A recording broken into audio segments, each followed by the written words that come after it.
Welcome back, friends. I am recording this at my parents' house as I'm visiting them for the week. So if you're watching this on YouTube, you will see I'm in my sister's childhood bedroom with her high school trophies and all. Now, today I wanted to talk to you about something I get asked about a lot: how to start or stay consistent in strength training. Every so often, I'll get messages through Instagram or my website asking me about my return to strength program or my one on one remote coaching. And when I chat with someone during what the industry calls a discovery call, my goal is actually not to sell them. It's really trying to figure out what's actually going to work for them, not for me. Because in the end, if it doesn't work for them, there's no point. I really want it to work for them. So today I'm sharing the key questions that I ask and that you can ask yourself if you're trying to get back into strength training or exercising consistently. And let me be super clear on my take of consistency. It has nothing to do with how disciplined or how much willpower that you have. I think the key thing is about knowing your own preferences for how you like to take action. For example, when I'm trying to learn something, I hate watching YouTube videos. And if you're watching this on YouTube, it's very ironic. I honestly don't know how millennials and Gen Z learn online. I will procrastinate forever on DIY courses. And an example, I bought a DIY course during Black Friday, and I'm 30% of the way through. Black Friday was November. It is now July. This 12-week course is definitely going to take me more than 52 weeks to complete. I know that I do best when I have a live teacher in front of me, someone I can talk to, listen to, and be engaged with in real time. So whenever I have the option, I pick the live course option. Now, let's apply that concept to exercise. I've met so many women who say, I can't work out on my own. I will only show up if it's a class or if I'm meeting a trainer. And that's totally valid. I want to emphasize that that is a totally valid observation. So when I'm on a discovery call, I will ask, are you someone who can work out solo, self-directed? Have you done that in the past that we both know that you can do that?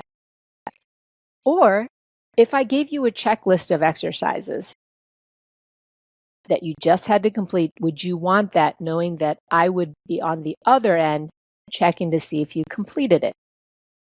Now, some people light up at this. They say, yes, I love a to-do list. If I know you're expecting me to complete it, I will. And that person usually is the kind that likes flexibility. Maybe they travel a lot. Maybe their work schedule shifts weekly, so that having a remote or online plan that fits into their time matters much more than having someone in the room with them. But others might reply, I've only ever been consistent when I had a trainer or a class that I'd go to. And that tells me that remote coaching or online training might not be the right fit. And you know what? That is totally okay. I'll tell them honestly, I don't think online training is your best option right now. You need someone live or in person. And let's figure out what's near you. So we all have different ways that we stay accountable. You need to know, how do you like to move? As in, do you need the social interaction for you to do it? 2, how does exercise fit into your schedule? Do you have a set schedule, or do you need something flexible, but you could sometimes work out in the morning, sometimes in the afternoon? It depends on where you have the pockets of time. And then what helps you follow through? I think in essence, as humans, we all like accountability. So the question is your accountability have to be in real time, or can it be after the fact?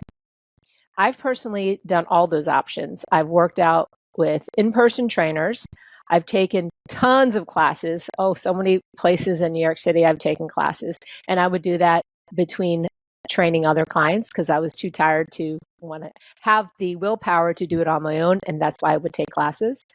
And right now, I follow online programming because that works for my schedule. And I do have the willpower, discipline, time to do that in the morning whenever I have pockets. And also, there's the idea of there's less friction for someone like me because I am a trainer. It's part of my job. And I enjoy exercise and I have the habit of exercising. So there's less friction for me to continue doing it. And as an aside, I don't live near my favorite fitness studio. So I still try to drop in there whenever my schedule allows. and and it's only once a week, so I wouldn't be able to make that my regular, consistent way of training.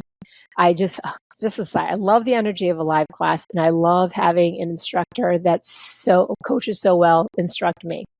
So back to, if you're trying to get into a consistent routine or you're trying to help somebody, the first step isn't about picking that perfect plan. It's asking the right questions about how you or she operates best. For many women I talk to, their best path doesn't include me.